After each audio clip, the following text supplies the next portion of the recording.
pleasant day to everyone. I am Mika Jelinson Anito, your discussant.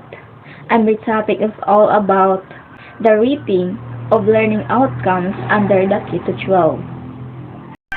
So, the rating of learning outcomes is the classification or ranking of grade or something based on comparative assessment of quality, standard, or performance of the students that they may assign on the position in a particular class or grade. So in order to rate the learning outcomes of the student, we should to base the rating in their level of assessment. So, the level of assessment covers the knowledge, the process or skills, the understanding, and the product or performances of the students. So, knowledge refers to the substantive content of the curriculum, the facts and information that the students acquires. Process refers to the cognitive operations that the student performs on fact and information for the purpose of constructing meanings and understandings. Understandings refers to the enduring big ideas, principles, and generalization inherent to the discipline, which may assess using facets of understanding. Product or performances refers to the real-life application of understanding as evidenced by the student's performance of authentic tasks.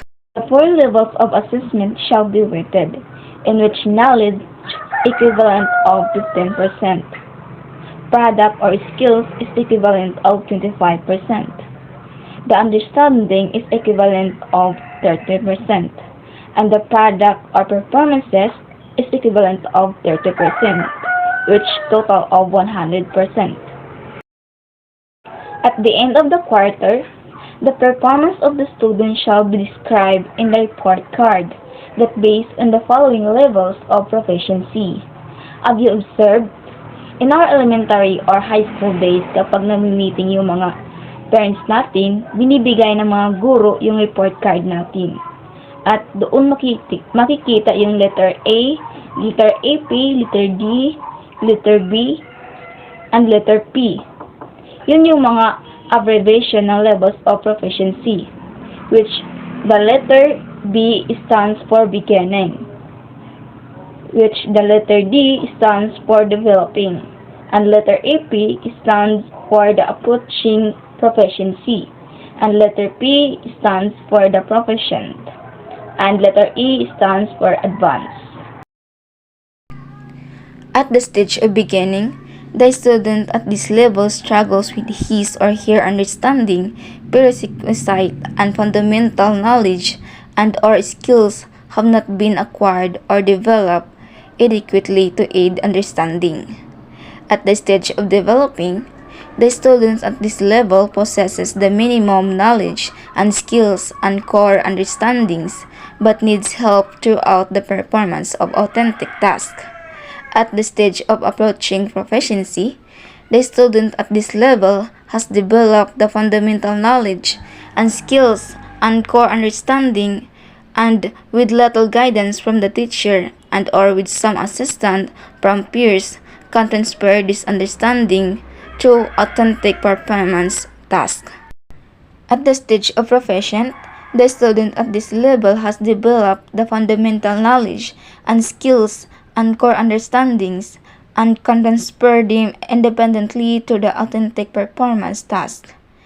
At the stage of advance, the student at this level exceeds the core requirements in terms of knowledge, skills, and understandings and can transfer them automatically and flexibly to authentic performance tasks.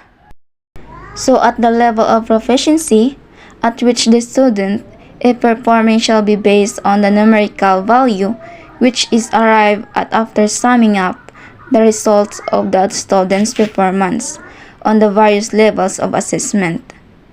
The numerical values are: the beginning is equivalent of 74% and below. The developing is equivalent of 75 to 79%. The approaching proficiency is equivalent of 80 to 84%. The proficient is equivalent of 85 to 89%. The advanced is equivalent to 90 and above. So here's the example of the report card of elementary and secondary. At the end of the 4 quarters, the final grade for each learning area shall be reported as the average of the 4 quarterly ratings, expressed in terms of the levels of proficiency. The general average shall be the average of the final grades of the different learning areas, also expressed in terms of levels of proficiency, with the numerical equivalent in parentheses. Promotion and retention of the students shall be by subject. Students whose proficiency level in beginning, at the end of the quarter or grading period, they shall be required to undergo remediation after class hours so that they can immediately catch up as they move to the next grading period. If by the end of the school year the students are still not catch up or are still at the beginning level, then they will also required to take summer classes. In order to compute the final general average, you should first to compute the grade in each quarter in one subject in order to get the numerical final rating. So here's the formula. Add all the grades of each quarter, then divided by 4, then the result is the numerical final rating.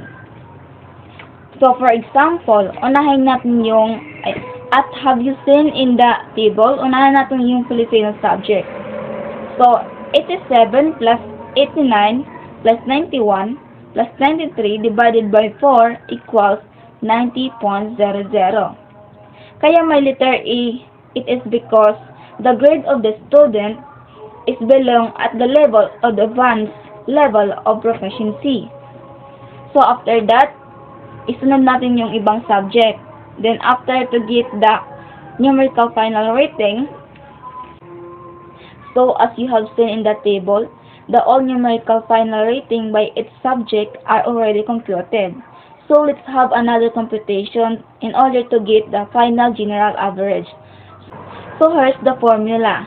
Add all the numerical final rating, then divided by in how many subjects equals the final general average in whole quarters.